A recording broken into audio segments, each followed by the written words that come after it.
Hi there. For those of you who haven't met me yet, my name's Caitlin Elford. I'm the owner of international lash brand Artistry Lash. My topic of choice today is how to lash faster.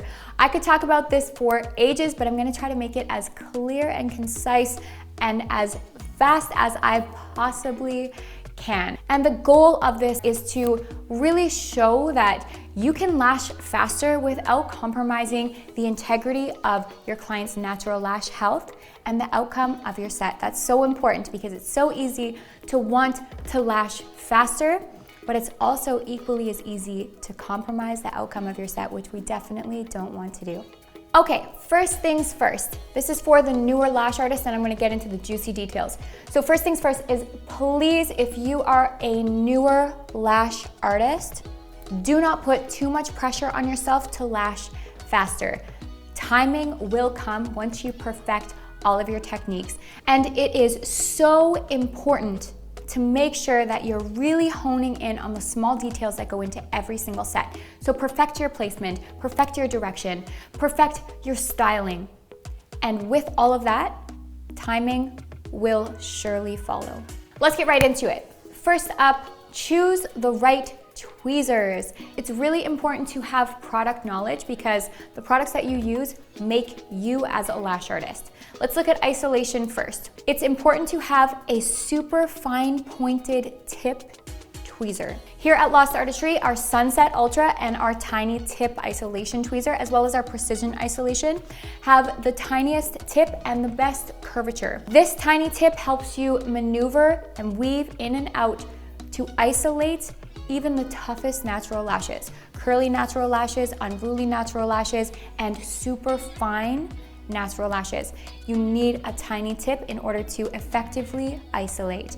And if you get isolation perfected, everything else will come much easier and much faster. 2, classic lash tweezer. Now, classic lash tweezer is the exact opposite of your isolation tweezer. For classic lashing, if you're an artist who finds that lashes pop off and fly away when you pick them up, then you're looking for a tweezer that has a thicker ball-pointed tip. So the tip itself will be more rounded, less pointy, more rounded or squared, but less pointy. The more surface area on the tip of the tweezer that you have, the easier it will be for you to pick up your classic lashes. Next up, an amazing volume tweezer. Okay, volume tweezers, very important. I have a couple tips on these, okay? My tip number 1 is don't use the same tweezer for 0.03, 0.05, 0.07, and 0.10. The reason why is if you break in your tweezer for a 0.07 or 0.10 diameter lash, those lashes are thicker and your tweezer will get broken in at that diameter. Meaning if you then use a 0.03 with that tweezer, the lashes will fall out through the cracks because your tweezer will be too loose for those 0.03, those tiny diameter lashes. So what I do is I have a different tweezer, and you can just take a piece of micro pore tape, tape it around the back end of your tweezer, write 0.07, 0.05, 0.03, and just have them organized so you know which tweezer is for which. Outside of that, also looking for a tweezer with an incredibly good sweet spot is of utmost importance. Sweet spot meaning that the tweezer closes perfectly from side to side. So there's no gaps between the head of the tweezer so that lashes can fall out through them. My go-to tweezer for volume again and again is our microfiber slim boot tweezer. The reason why I chose the microfiber slim boot tweezer to talk about today is because it has a texture inside of the tweezer head. This texture makes it almost impossible not to pick up your lashes perfectly. The lashes have no choice but to get sandwiched between the tweezer heads, making fanning much easier for most artists. On top of that, the tweezer head is thick enough that if you're an artist who's just learning volume or finding that you need a little help when it comes to handmade volume fanning, the thicker the tip of the tweezer, the more likely the tweezer is to correct your fanning mistakes. Versus if you have a really fine booted tweezer, if you make mistakes in your technique, the tweezer will not correct those mistakes. So a thicker boot with a microfiber tip, amazing. Up next, choosing the right glue for you, not for me and not for anyone else. So when it comes to choosing the right glue, you wanna look at a couple of things. First up, what is your temperature and humidity in your room. You want a glue that's gonna work in your range. You can totally manipulate your temperature and humidity in your room as well. If you follow Lost Artistry Lash, please send us a DM if you'd like a video that's much more detailed on how to change your temperature and humidity so that you can work within your glue's optimal range. But glues are finicky, so it's really important to find out what the range is for your specific glue and make sure that it works for you. The reason why it's really important is because if you are using a glue in an environment that is too high in humidity, that glue is going to cure even faster than you would have expected it to. So let's say you bought a 1-second cure time glue, but your humidity is way higher than that glue's range, then that glue is no longer going to be a 1-second cure time glue. It's going to be more like a 0.5-second glue or potentially even faster. Now you might be thinking, well, that will speed me up, right? Unfortunately, it doesn't work that way. And if your humidity is too high for your glue, you'll also end up with a weakened hold. Or lashes might pop off when you brush throughout your set. Next up, figure out your lashing speed and choose a glue that works within your speed range. So you need to figure out, how long do I mess around with the lash once I've made my placement kind of? Do I need a second to direct the lash, or do I just drop and go? If you need a couple seconds to perfect your placement, perfect your direction, then chances are you're looking for a glue that's about a 2 to 3 second cure time. Versus if you are a drop and go kind of artist, then you're looking at more of a 0.5 to 1 second cure time glue that will fit your speed. But truly, using a faster glue is not going to make you faster as an artist unless you're ready for it. Next up, let's talk about setting up for your services.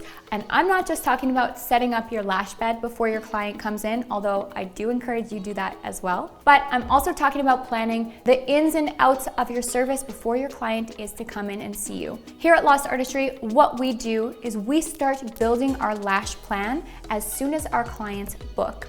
So we have them send us their dream lash set, as well as a close-up photo of their eye and full face with no makeup on. This way we can begin to plan the set. It also helps us know if we need to order new lash supplies, because we know how frustrating that can be when your client comes in, they show you an inspiration photo, maybe it's an L curl set, and you only have C, CC, and D curl in your closet.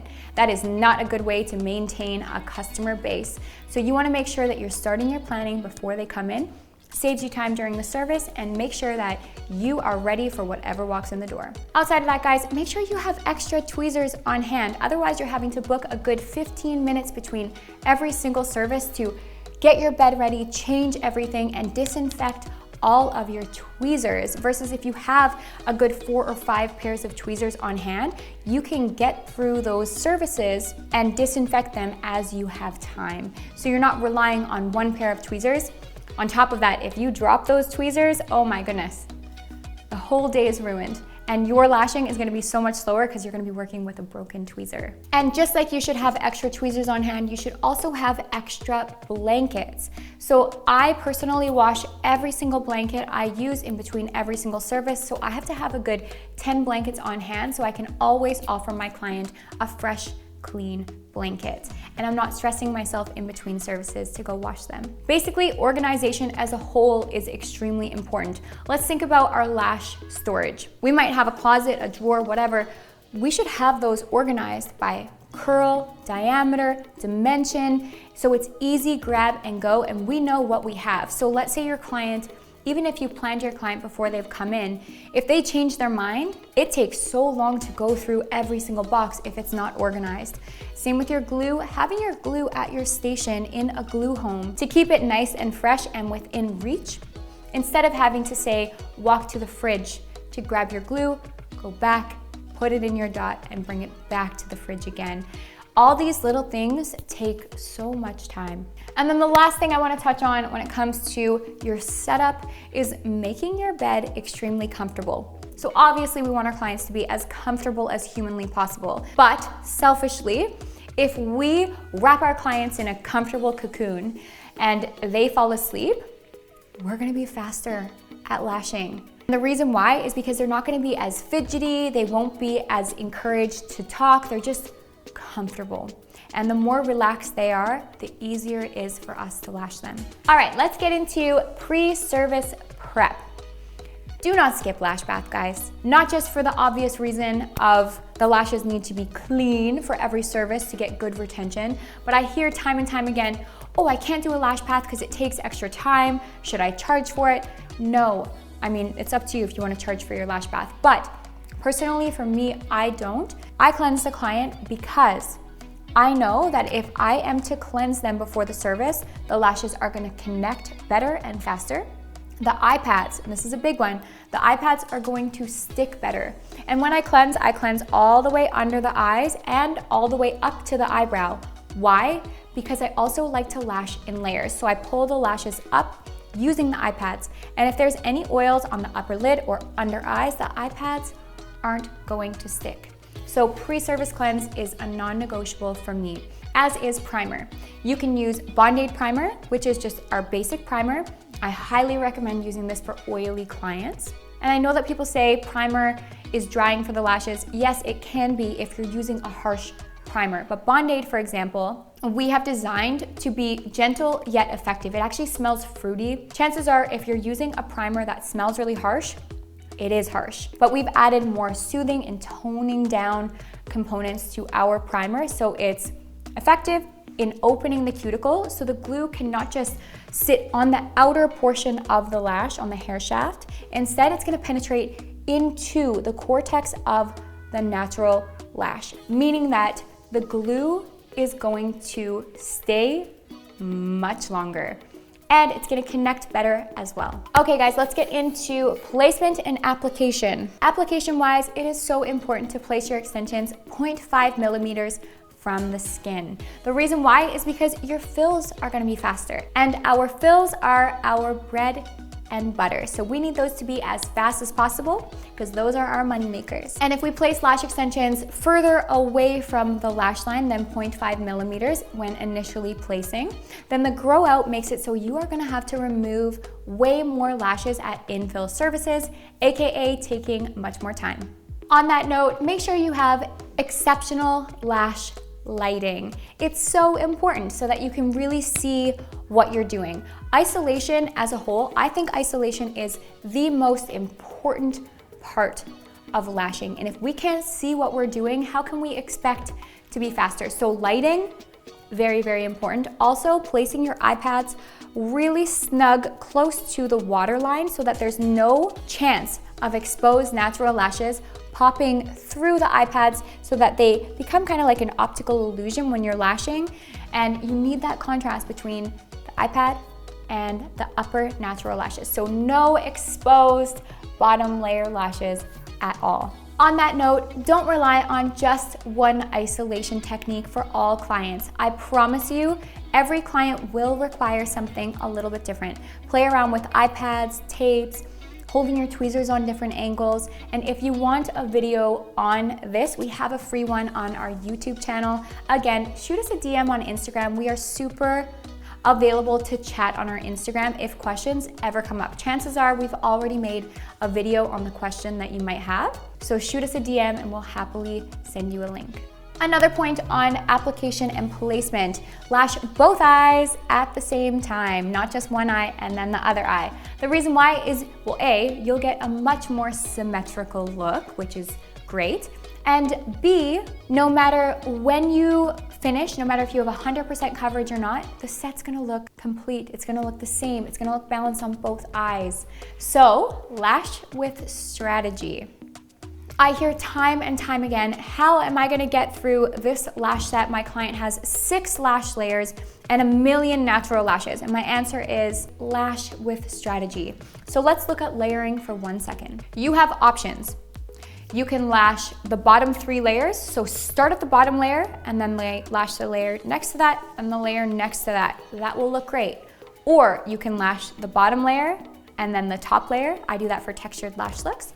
Or you can lash the bottom 2 layers and then the top layer.